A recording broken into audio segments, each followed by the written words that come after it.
to me and my kids, it can happen to anybody. And just tell the people you love that you love them, and be present with them when they're with you.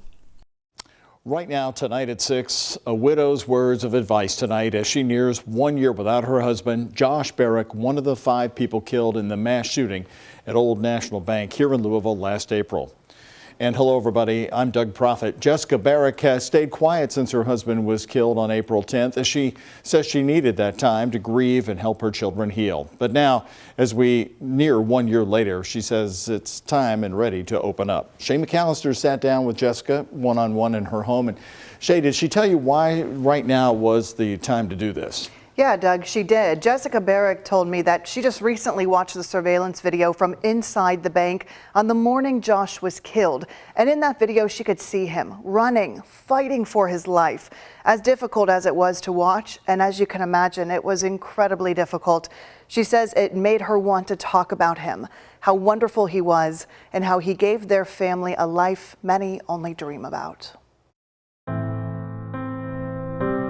From the moment they first met, by chance, at a bar in Savannah, Jessica Barrick says she was sold on marrying this man. I can't explain it, just those eyes and that face, I was like, done. They moved to Louisville and started a life together, raising 2 kids in the Catholic school system. We were just kind of getting to this like sweet spot where the kids were more self-sufficient and doing their own thing, and like he and I had our time again. And it's so unfair to think about all that we were robbed of.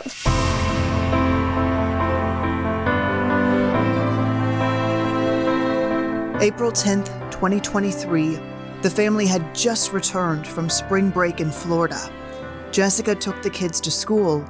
Josh went to work. I talked to him the whole ride down. We were laughing about the stuff on spring break, retelling stories, just like giggling. It was the best conversation. When did you find out what had happened at the bank? A friend of mine called and she said, I'm sure everything's fine, but I think something's going on at Josh's building. Have you heard from him? And I was like, no. I was like, what do you mean something's going on? I didn't understand. Jessica was desperately trying to get in touch. I was afraid to call him because if he was hiding, I didn't want his phone to ring. So I texted him. I texted a bunch. I did end up calling, and it was I just kept trying to reach him. Eventually, she drove downtown herself, frantically trying to find her husband. She went from place to place, landing at U of L Hospital, where she had hoped he was in surgery. They took us to this room, and we waited. And then a police officer came. And at this point, I knew I had to fill out a paper of what he had been wearing that day. And they ID'd him, and then they came back and told us. Where does your mind go in that moment? What he went through. Was he scared? I know he was thinking about us. Was he hurting? Did he suffer? How am I going to live without him? In just seconds, her world came crashing down, and then her focus turned to her children. It was just trying to survive those first few days with the kids, and some days it's still like that. As days turned to weeks, Jessica says she grew more curious about the case.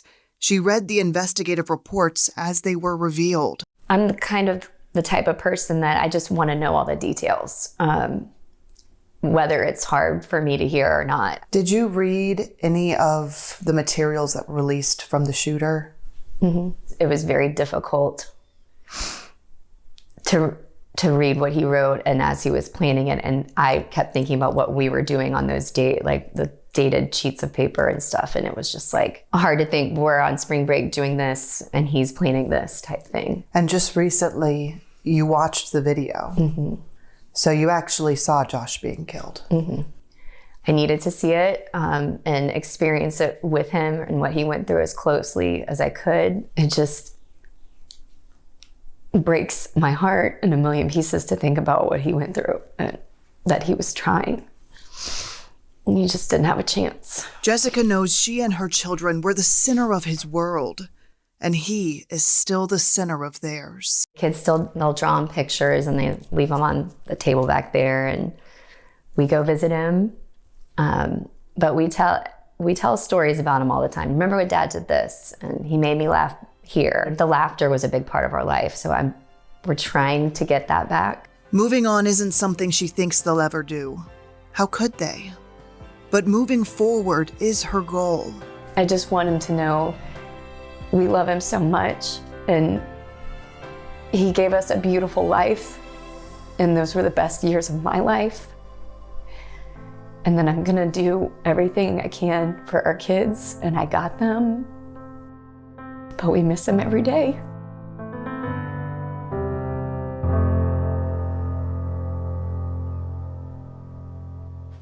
Jessica is part of the group who is suing River City Firearms. That's the gun shop where Connor Sturgeon purchased the weapon he used in that shooting. She didn't want to talk about the lawsuit in our interview. Her interest was focused on honoring her late husband and the legacy he leaves behind. Doug, she told me again and again she is very, very proud to be his wife.